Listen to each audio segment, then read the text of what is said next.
Over the course of a lifetime, a single human being can produce over 6 tons of excrement. But despite its importance, it remains a subject of great taboo.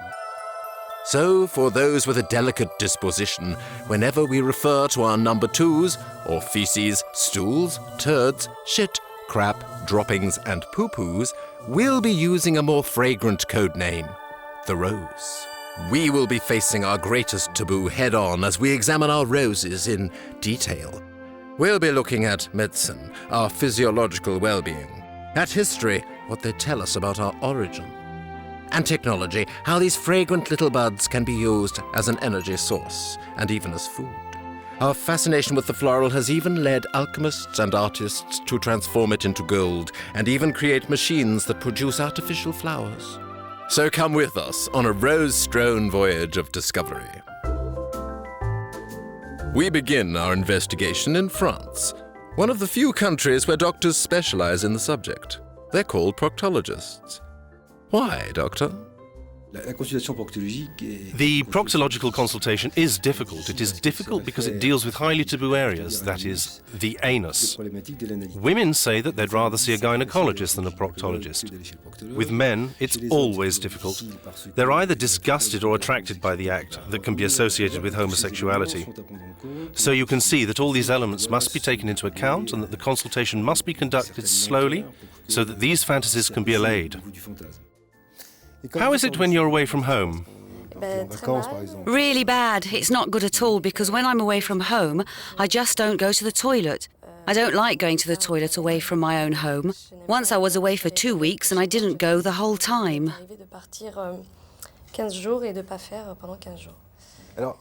And what about your stools, the size of your stools?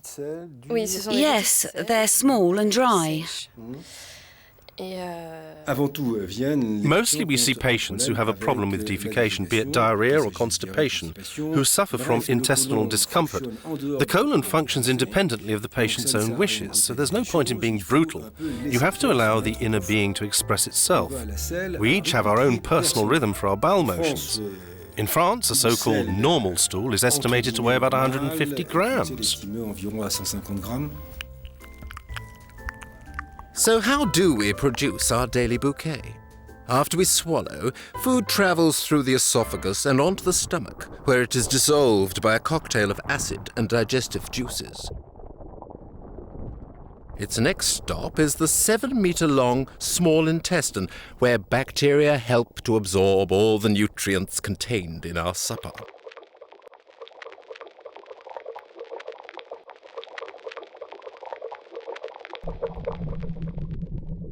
What's left passes into the large intestine and then the colon. Now our supper is 95% liquid, a highly concentrated mineral-rich stock, providing our bodies with vital energy. Anything left over becomes a little floral tribute to our meal, traveling on to its final destination, our rose reservoir. Defecation has to be de-dramatized. They must be given the right conditions. There's no need for the whole office to know which key you farted in.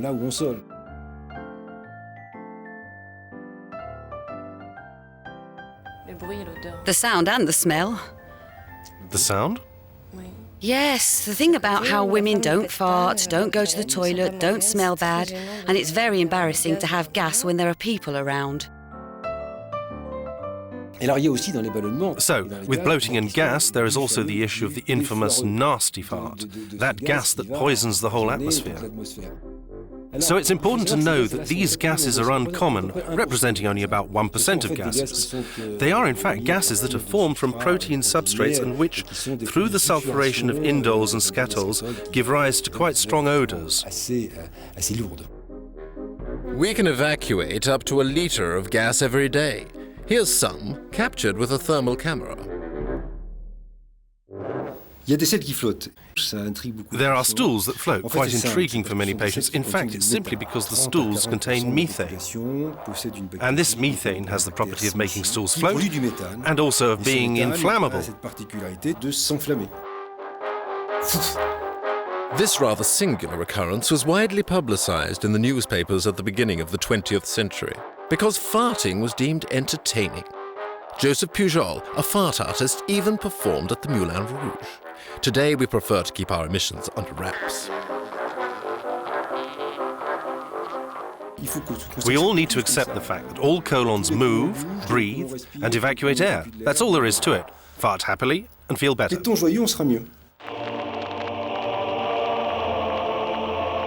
But not everyone agrees. According to Lenin, even the throne was a symbol of waste in a capitalist society, an unnecessary luxury.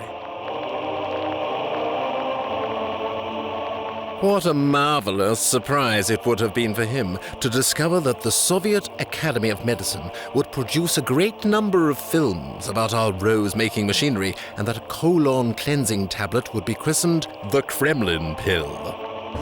The Soviet president Leonid Brezhnev swore by its effects, and the pill rapidly became all the rage, despite costing an exorbitant €50. In fact, these former Red Army officers are so keen on their favorite colon-cleaning remedy that they will happily search through their little floral bundles to recycle them.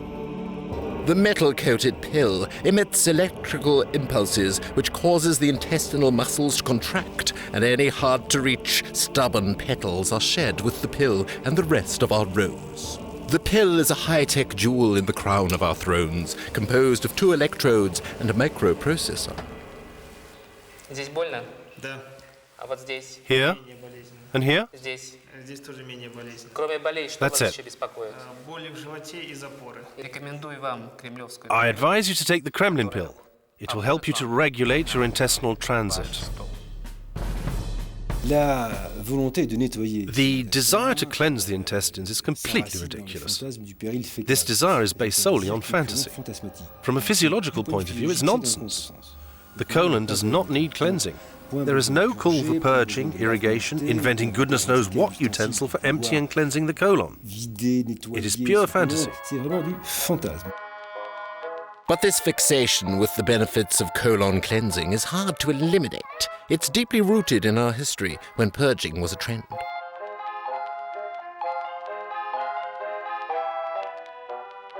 Our roses were once a major preoccupation. They were sniffed and classified according to color charts. In those days, people produced 2 to 3 times more poop than today, because our diet contained more fiber. And if a doctor couldn't help, the men of the church may even have been given a little floral tribute. For over 550 years, the Japanese have been calling on Ususama Mio, the Indian god of defecation. Offerings to the god are made by slipping a coin into a hole, which looks rather similar to a Japanese toilet.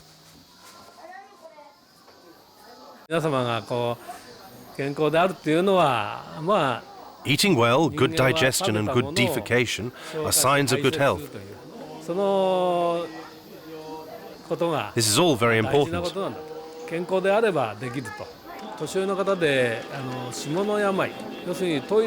The worshippers who come to this temple are mainly elderly people who are afraid of developing problems like incontinence.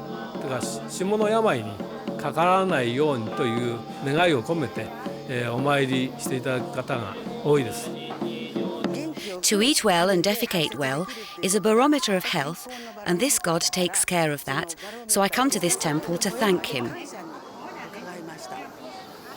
Followers of this religion light holy incense to heal their colons and buy sacred underwear in the temple shops of Mi-Otokuji. I often suffer from a bit of colic, which is why I come to this temple every year, to make it better. If I wear the underwear I buy here, I'm fine, but not with those I buy elsewhere.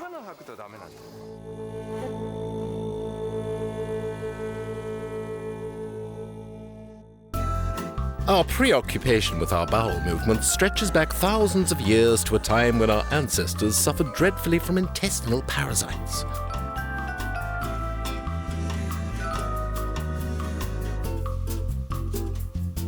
How do we know this? Brazilian professor Adalto José Gonçalves de Araujo collects fossilized feces, or coprolites.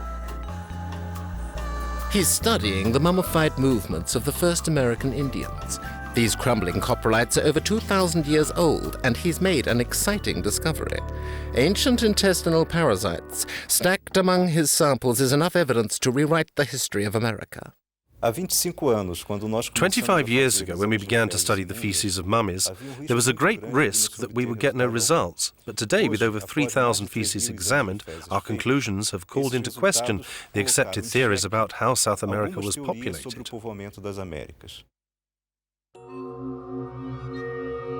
It is this intestinal parasite found in the stools of a Brazilian mummy that inspired his theory, and the key was working out where it could have come from.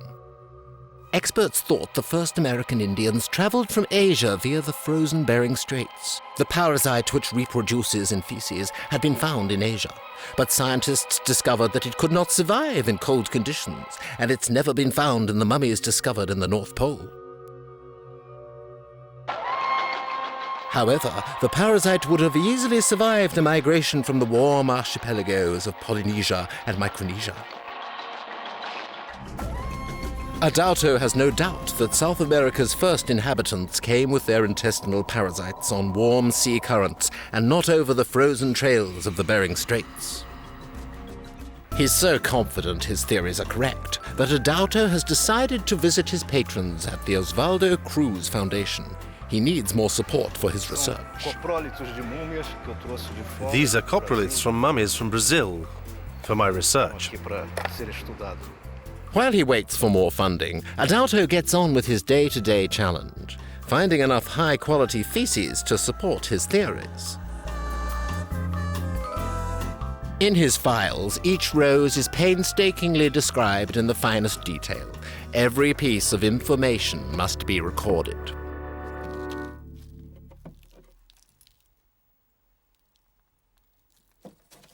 Rose hunting is not without certain disadvantages.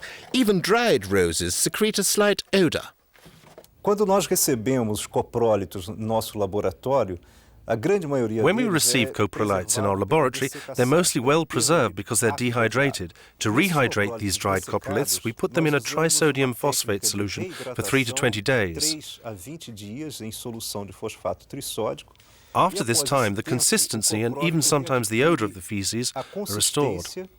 E às vezes, nem sempre, mas às vezes, o cheiro. The smell is down to the bacteria in each little bloom. It may be thousands of years old and mummified, but it is still fragrant. Just 100 grams of our personal waste may contain thousands of bacteria.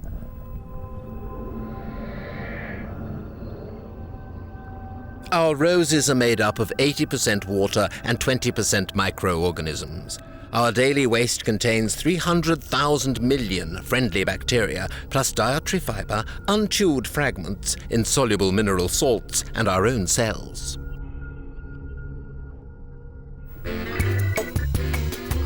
In one day, the inhabitants of the planet produce more than 12 million tons of roses. That's a bouquet with a powerful perfume.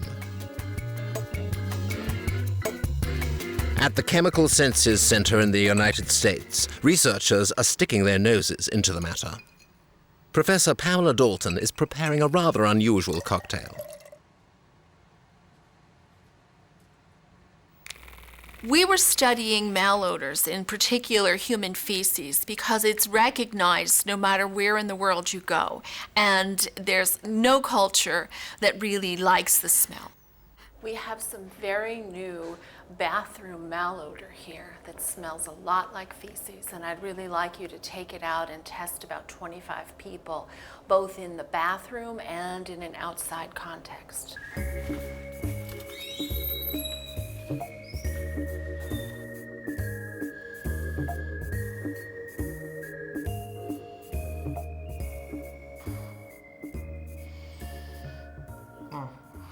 Are you getting something? Ooh. Okay. So, tell me about what you're smelling. Oh, man. Oh. What's that like? Honestly, it kind of smells like someone just went to the bathroom. It smells kind of artificial. Okay. I don't know.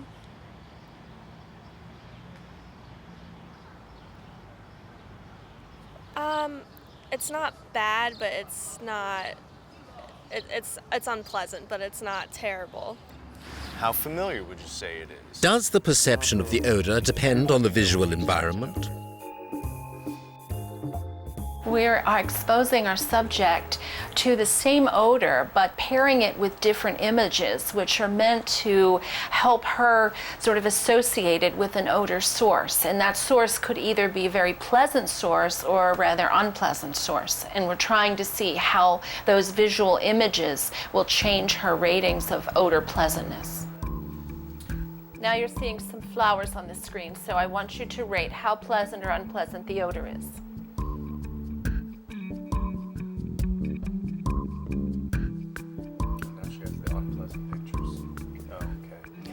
Oh, and you can see an immediate change in her breathing rate. She's trying to hold her breath. Yeah. Her heart rate is increasing correspondingly. It's a human waste odor. And so it's been validated as being really disgusting by hundreds and hundreds of people. But when we pair it with some other images like animal farm, we found that it's not usually perceived as unpleasant as when it's clearly recognized as being human waste.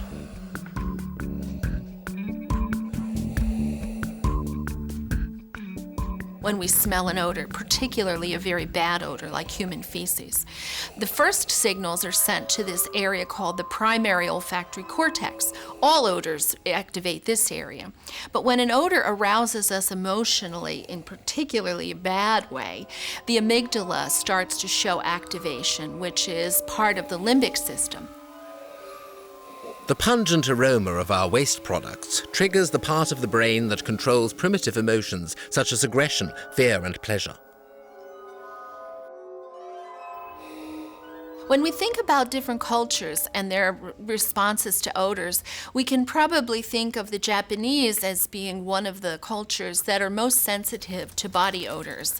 In most cases, they live in very close proximity to one another, and there's a real important effort not to offend someone else with what might be considered unpleasant body odors, either from excrement or underarm odor. But the Japanese may well have found a solution. Take this pill and it will eliminate the odor of feces by decomposing the ammoniac and trimethylamine components that cause these odors. Mr.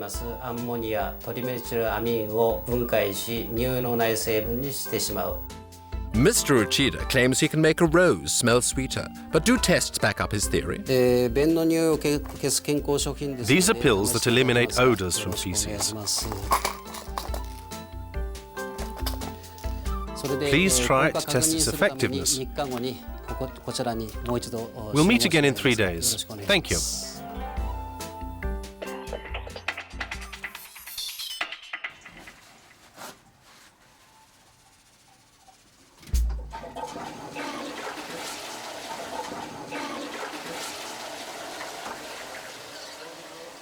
So, what do you think? It works. My husband was also very happy because the toilet odour has disappeared. My stools are yellower and the smell has gone. Good. If you continue to take it, you will get even better results. Thank you very much. The success of his product means that Mr. Uchida has a loyal following amongst young women and even men in Japan. He's sold more than 1 million boxes of pills since 1994. But today there are over a dozen similar products on the market, including some that claim to transform even the most aromatic offering into a green tea perfume. Mr. Uchida needs to get back on the streets to boost his sales. Just take one pill. Should I chew it? No, you must swallow it. Have some water. I swallowed it. With this product, you take one pill after every meal, and it eliminates the odor of your stools. I already have some. Trying to counteract malodors, such as the smell of feces or bathroom odors, is probably one of the most intensive quests in industry and research today. There have been ways of attempting to do this that have been tried in some areas, whether it's influencing the diet of people to change the way their body odors smell. I have to say, at the present time, there is absolutely no magic bullet that will do this. Our problem is that one rose hides millions of others. In our attempt to eliminate the sight and smell of roses from our everyday life, we have created millions of kilometers of sewers leading to huge poop processing factories, sewage treatment works that filter the water and collect and transform our roses into mud. But we still have the problem of what to do with the sewage mud and the smells it produces. I'd like you to smell these samples of sewage mud, products derived from the treatment of human waste, and to grade them according to their odour from very strong to neutral. Thank you. The only other animal to produce more fragrant little flowers per year than humans is the cow. Recycling our waste mud has become a major challenge. It's expensive to turn waste into something inoffensive. Many small sewage works produce mud with a less than fragrant perfume.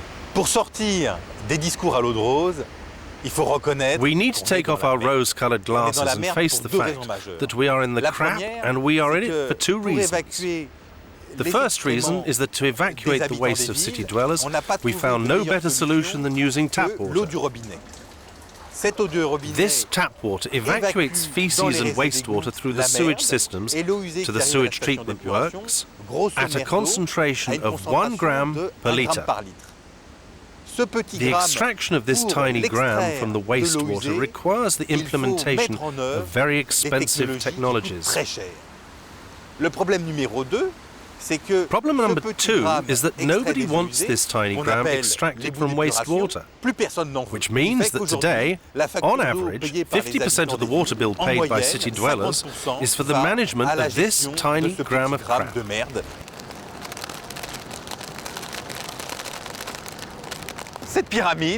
This pyramid represents the sewage mud produced from the wastewater and feces rejected by the 8 million inhabitants of the Paris urban area over the period of 1 week. The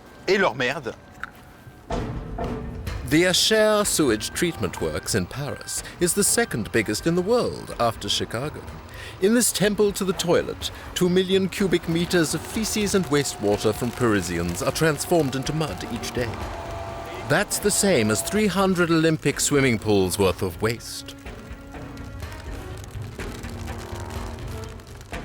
I have in my hands a piece of sewage mud cake.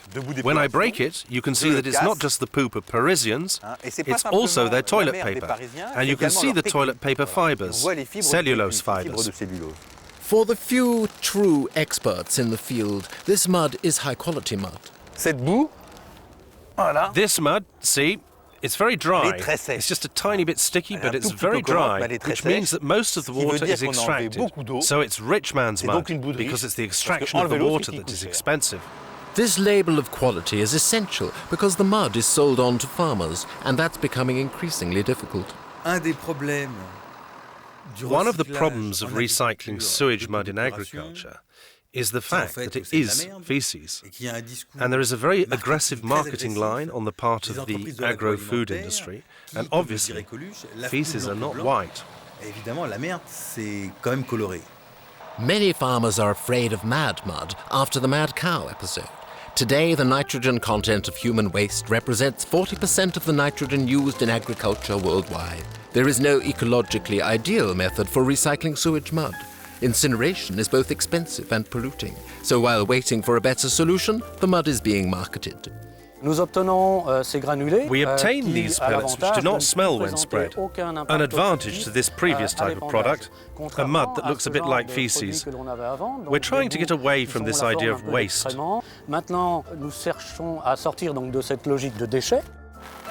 Human waste is now a huge global problem, and finding ways to make use of it is a priority in every large metropolis.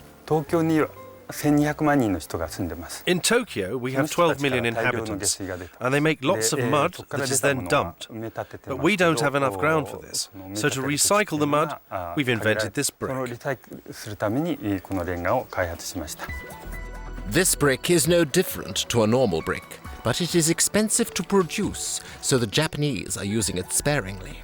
This brick sells for 120 yen. That is less than €1. If it's expensive, it's because the mud must be baked at 1200 degrees. We're trying to make a brick that will cost less. There's also a rather charming side effect. At high temperatures, the mud develops this fabulous shine, and it wasn't long before the Tokyo Sewage Committee made flower vases with the stuff. This pendant is made from sewage mud. We also sell 3 models of tie clips with the substance, the mud, in the middle. Plated in fine gold and worn around the neck, the substance is apparently most attractive, the perfect provocative detail for Tokyo's young in crowd. In Scandinavia, feces are also used as jewellery, but their preference is for deer droppings.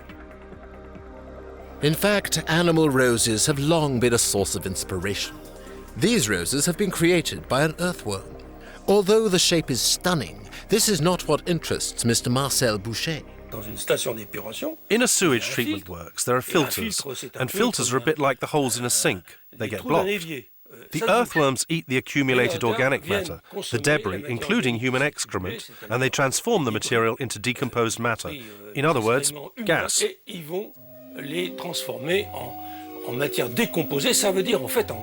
Earthworms are the perfect workers, biologically programmed to eat, eject, and re-eat any excrement until it is completely decomposed. And what they don't manage to eat as a first course, they leave to ferment in the soil, rather like a good cheese, and eat it later on. This earthworm here is a specialist in this type of matter, and for the worm, this is caviar. Sounds like a brilliant idea.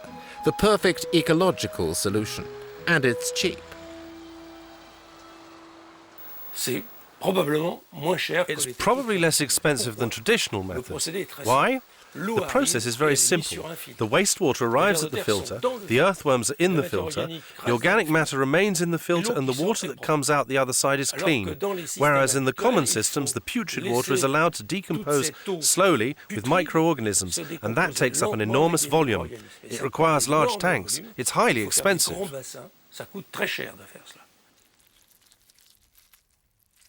It's very good.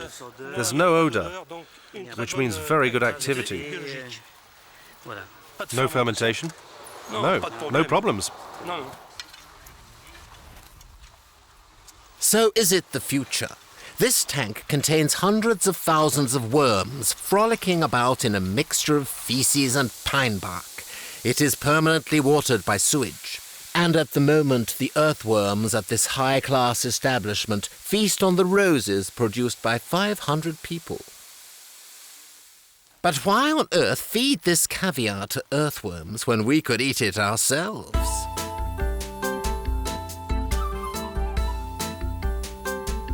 Professor Ikeda has invented the first steaks based on proteins from human excrement. In Japan, we produce lots of mud, and the Bureau of Sewerage asked me to find an effective recycling solution. So I began a study to produce artificial meat by recycling the proteins from sewage mud. Sewage mud is rich in protein because it is alive with bacteria. These bacteria are harmless because they are killed by heat during the manufacturing process. The red colour is obtained by using food colouring. The artificial steak, according to initial tests, even tastes like beef. In fact, to refine the flavour, Professor Ikeda adds soy protein. It's 63% protein, 25% carbohydrates, 3% lipids, and 9% minerals to make one turd burger.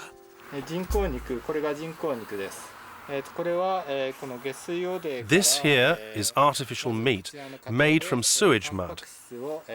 At the beginning of the process, we extract the proteins, and at the end, we add an additive before shaping it with a machine, and that's how we make this meat. Professor Ikeda believes the main problem is the psychological barrier.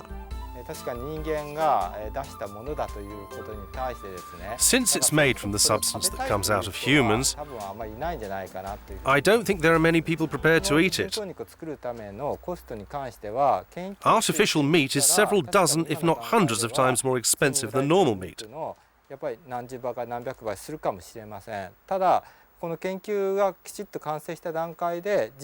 when my research is finished, I hope that the price of this meat will be more or less the same as normal meat. Otherwise, my research will have been worthless.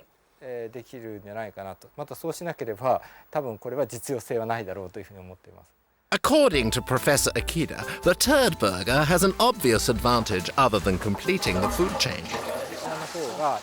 The turd burger contains less fat, so it has fewer calories.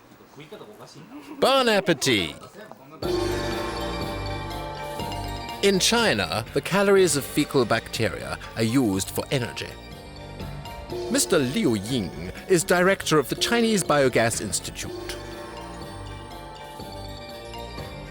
He begins each day with a civic gesture. At the Biogas Institute, all stools are recycled, even those of the comrade director.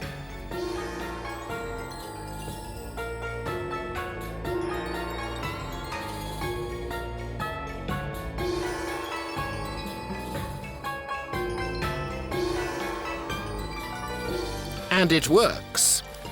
The gas from bacterial fermentation is a source of energy.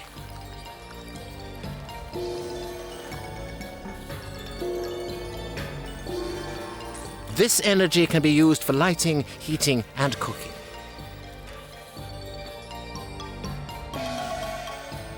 Mr. Liu Ying checks the brightness of this light bulb between 60 and 100 watts to judge the performance of his bacteria. More than 1 in 10 people in the world use energy derived from the fermentation of fecal bacteria. But in China, biogas is even used to operate factories.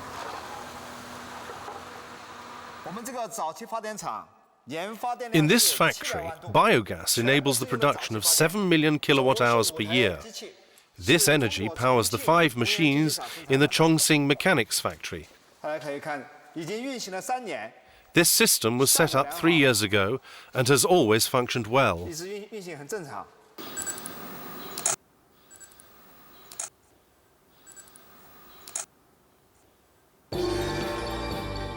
Large amounts of waste are stored in gigantic tanks.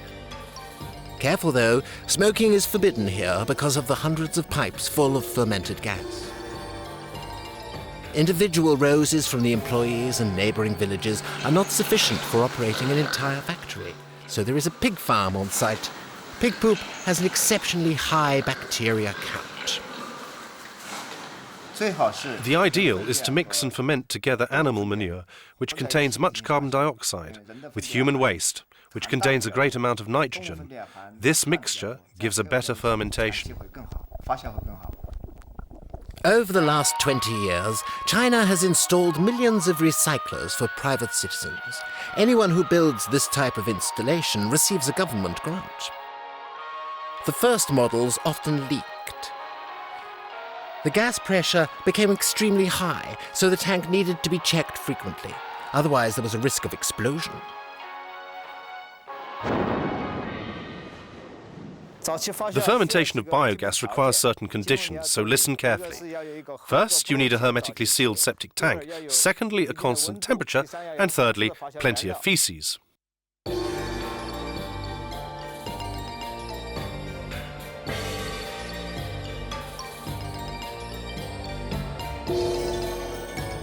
Today, being an eco-citizen carries far fewer risks. Modern tanks are safer and better sealed.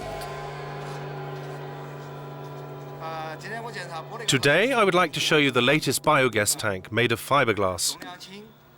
It is light, practical, and hermetically sealed. Mr. Liu Ying regularly advises neighborhood officials on the joys of rose recycling. Hello, I've come about the biogas. Is the pig pen connected to the biogas digester? Yes, of course. And here our toilets are also connected to the digester.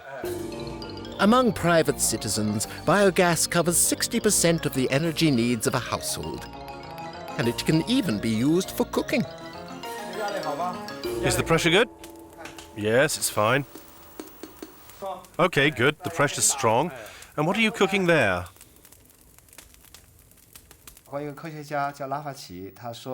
The French scientist Lavoisier said, "Nothing is lost, nothing is created, all is transformed." And the Chinese have not only understood this, they have applied it through biogas utilization, research and distribution.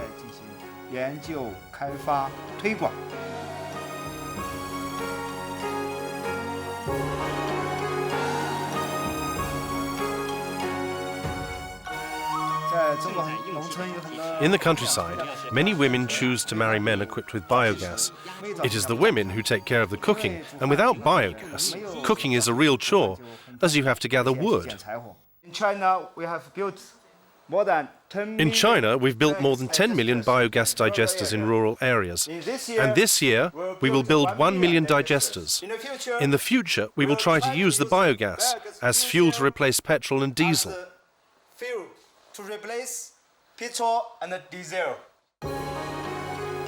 It's ambitious, but thanks to the Chinese and Mr. Liu Ying, tomorrow we may be driving clean and green thanks to our own fecal matter.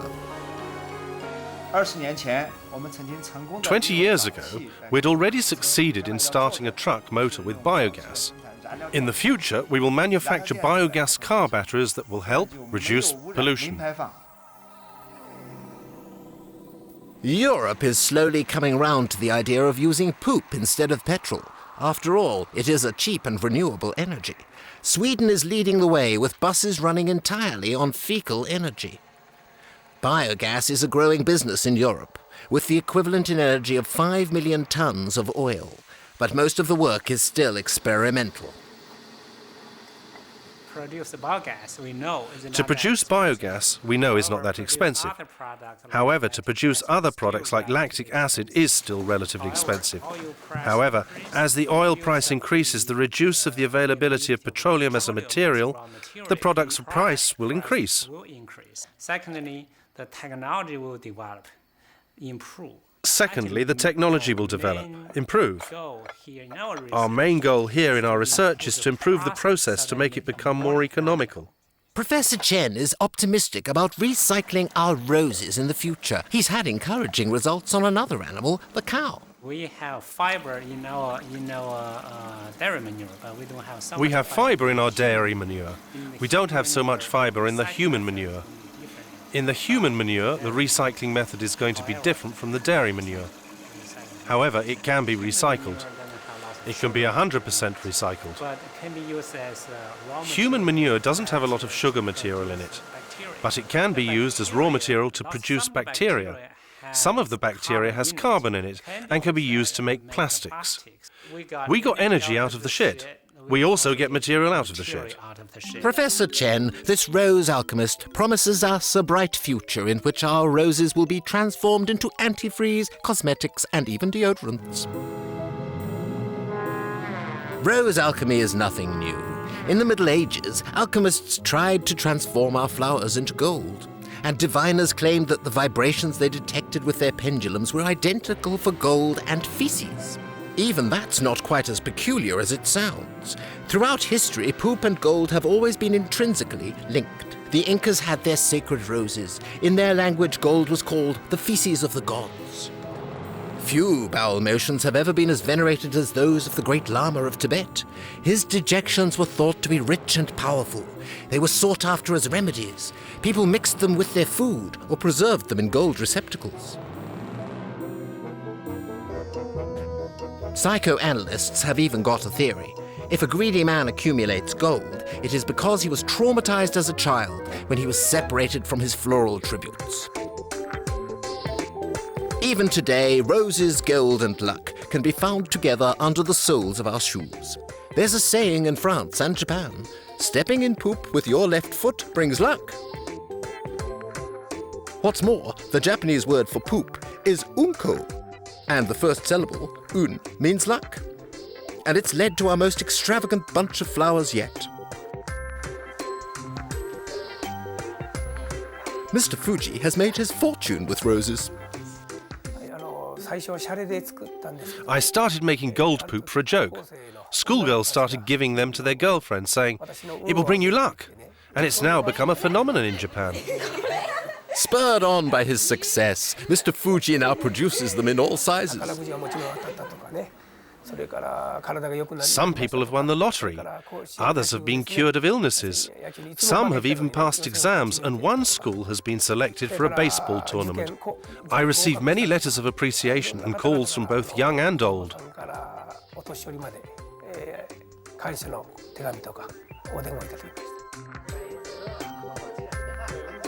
Golden roses have become so popular that it was only a matter of time before someone designed a golden receptacle to receive them. Golden roses can even become works of art. These gold roses imply that gold is excrement. It's the work of artist François Bouillon, who is paying homage to the great alchemists who transformed our petals into gold. These flowers were presented in an open coffer and watched over by an armed guard. More than 20 artists have produced rose-related works of art, but Jacques Lizen has made a more personal contribution.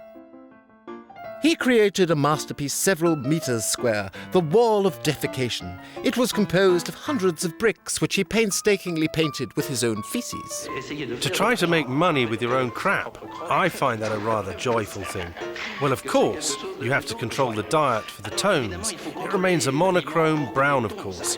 But to get greenish or reddish tones, if you eat lots of spinach, for example, it goes green. Greens, monochromes, browns, a bouquet of aesthetically pleasing colours that doesn't always smell as sweet. Some Austrian artists have even created a contraption to film the moment when the bouquet is in full bloom. But there's one man who's taken it a step further.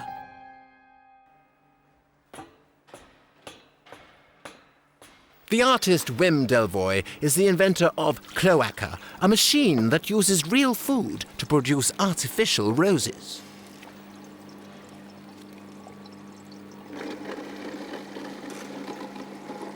This intriguing installation consists of tanks connected by tubes and uses carbon dioxide, sugars and acids to recreate the human digestive system. This unique piece of art has only been made possible by the fusion of art and science.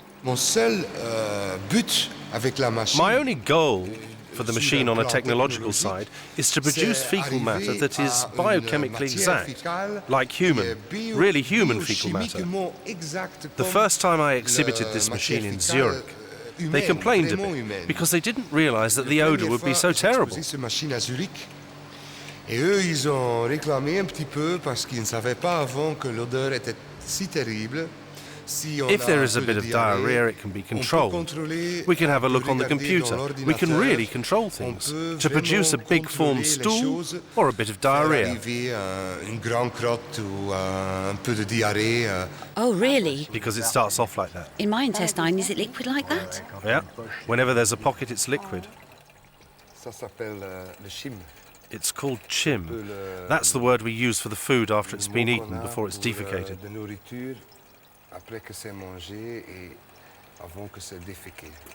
This poo, how old is it? It arrived yesterday. It's from yesterday's dinner. And how long will it take to come out? Hang on, can we really see just how much it makes?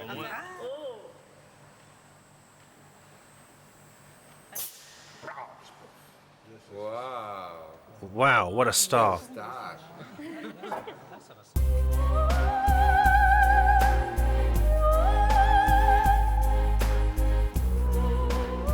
Most visitors are surprised by the authentic smell and texture of Delvoye's creations. His roses may be machine-made, but that doesn't seem to make them any less vibrant or aromatic. Wim's latest challenge is to feed cloaca with the fine cuisine of France's great chefs.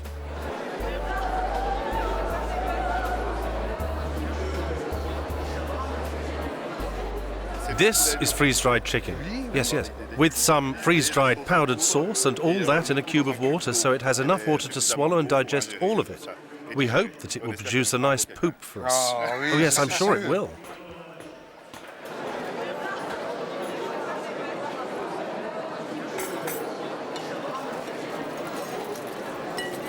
Will this gourmet feast satisfy the 12-meter monster?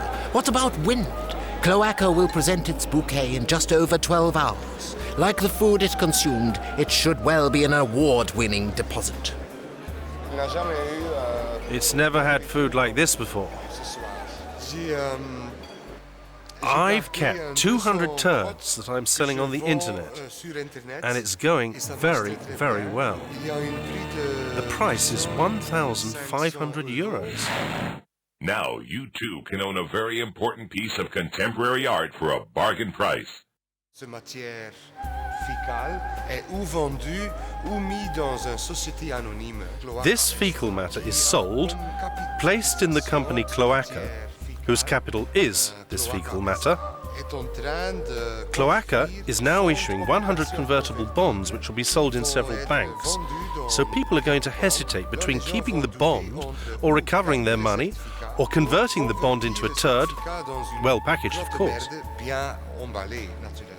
Packaged roses? Well, it's not the first time. And lot number 28.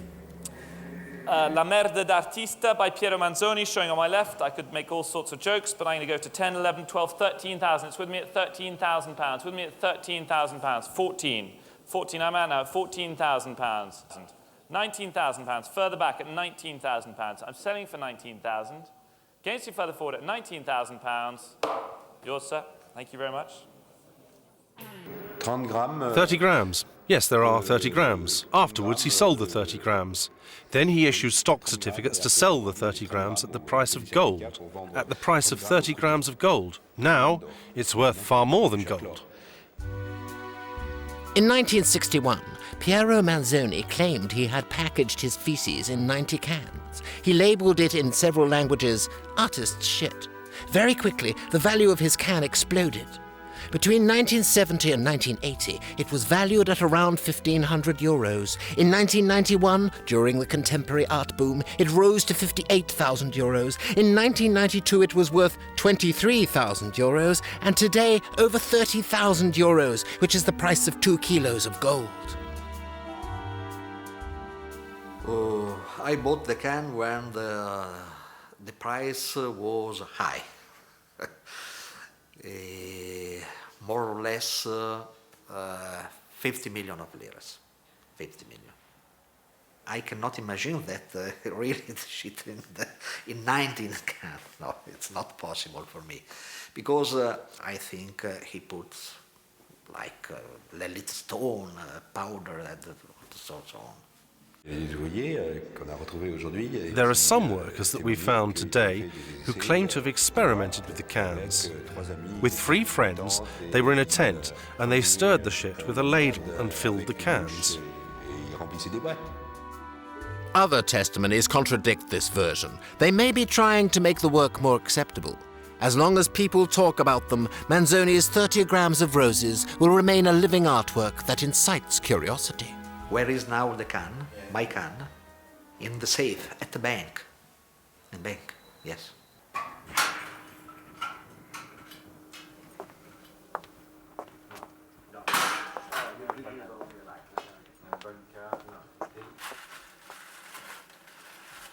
Sometime my friend asked me to show the can, no? Because they are astonished. Artist Bernard Basile has created a video installation in which he questions art collectors. These testimonies constitute a living exhibition of canned art today. Yes, it's amusing. For example, there was one chap who bought a can because he heard about it from a friend. He knew someone who had a can and who kept it on the dining room table, and whose wife was sick of it, and he had to sell it. The art collector bought the can from that man, and now, in the new collector's home, it's sitting on the dining room table. What gives continuity to the work is this collection of testimonies of people trying to find out what is inside or worrying about potential leakages. It's really sturdy. If all the cans leaked and you were in possession of the only can that didn't leak, then yours would be worthless. In 1989, curiosity got the better of Berrod and he opened a can. Inside was another can of shit. Today his action is regarded as a piece of art. What was inside? It has to be seen. I've no doubts. Pier Manzoni is a critic of the consumer society.